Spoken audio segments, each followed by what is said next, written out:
why your team isn't growing, and it's your fault introduction. You've hired well, you've trained your team, but still, there's no momentum, no promotions, no innovation, just the same routines, week after week. If your team isn't growing, it's not random. It's leadership. Growth doesn't happen by default. It's shaped by how you lead. High performers disengage when they're not challenged. Teams plateau when improvement isn't expected, coached, or rewarded. And often it's the leader, unknowingly, who holds that growth back. The most common traps: holding on to control, avoiding stretch opportunities, fixing problems instead of coaching, ignoring feedback or not giving it, focusing on output, not vision. In this video, we'll explore 5 critical mistakes that quietly stunt team growth and exactly how to fix them. If you want a team that learns fast, performs stronger, and leads themselves, you'll need to lead differently. Let's break it down. The power trap. Over-ownership destroys opportunity. As a leader, you think strong ownership is your superpower. Yet when you own everything, your team owns nothing and growth dies. What this looks like: you solve problems before they land. You speak in meetings for your people. You jump on tasks because it's faster than coaching. This creates dependency, stunts confidence, and prevents autonomy.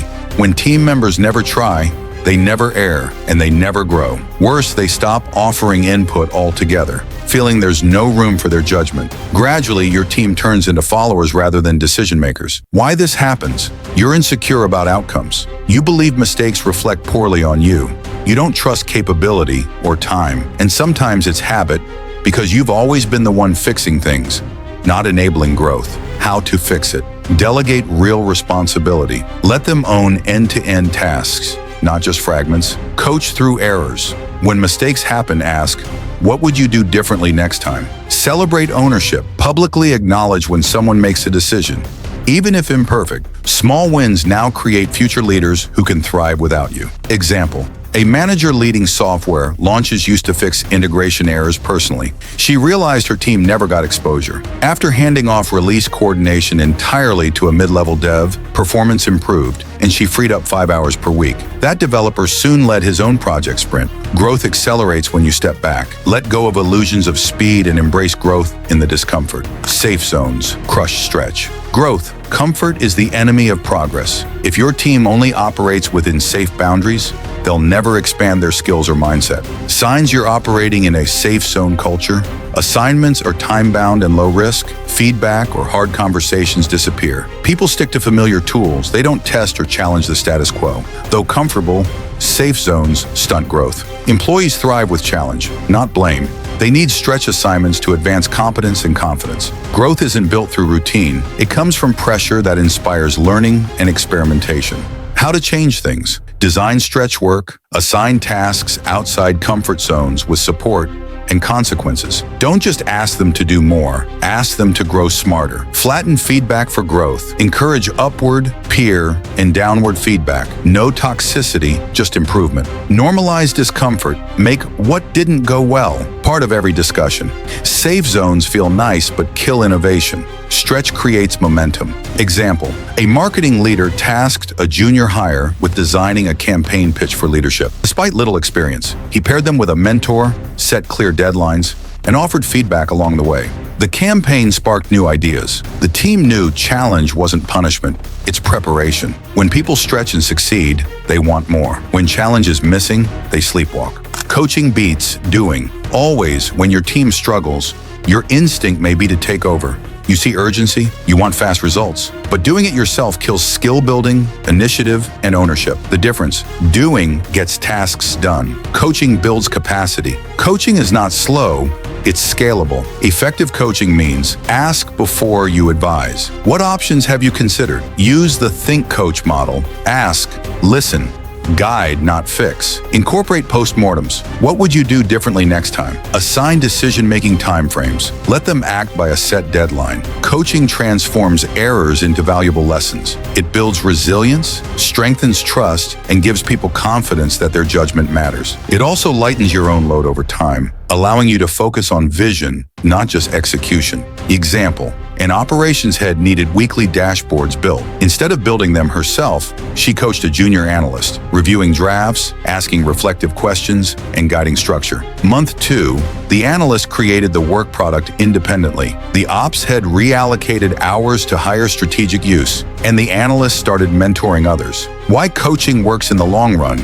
It builds independent performers, it models how to face future unknowns, it reduces your mental overhead over time, it plants the seeds of future leadership. Remember, you win by creating more winners. Feedback fuels momentum, not public applause. Most recognition programs focus on highlight reels, but growth comes from incremental feedback, intentional and timely, not only praise. The trap: you offer sporadic, vague praise. You ignore small missteps until they become big. You undervalue tiny corrections and boosts. Real-time feedback is vital. Correction conversations should happen privately and early. Affirmation should be specific and timely. Most of all, it should be anchored in behavior, not personality, so people know exactly what to repeat or adjust. How to embed it: high-frequency, micro-feedback. Don't wait for monthly reviews. When someone improves or missteps, say something immediately. Loved how you handled that client pushback. Or, next time, let's slow down the pace for clarity. Contextual clarity. Explain why it matters. When you followed up quickly on that request, our client trust improved. Push upward feedback. Ask, what could I have done better in supporting you this week? Track progress. Highlight improvements weekly. That encourages forward motion. Feedback creates alignment. It clarifies expectations and reduces confusion. Over time, it builds a performance culture based on clarity, not guessing. Example: a team shifted from quarterly feedback to weekly micro-mentions. One engineer's early bug identified and thanked midweek allowed him to double-check other modules. Within a quarter, overall bug rate dropped by 40%. The engineer also started coaching newer teammates using the same feedback cadence. Feedback is the engine for growth, not misplaced recognition or pulse surveys. Use it. Use it often. Use it honestly. Vision turns effort into purpose. People don't grow for tasks, they grow for mission. When they see impact, they invest. Vision aligns effort and inspires ownership. Even when learning is hard, the gap. New skills feel pointless without context. Without vision, people churn through tasks. Without growth, vision turns mechanics into meaning. Without it, teams burn out faster and innovate less. How to activate vision. Explain the why. Link work to bigger outcomes: customer success, team goals, company growth. Frame personal growth. Tie stretch assignments to long-term development. Let them see how today's discomfort builds tomorrow's potential. Celebrate momentum, not perfection. Share wins, even small ones that show direction. Revisit vision often.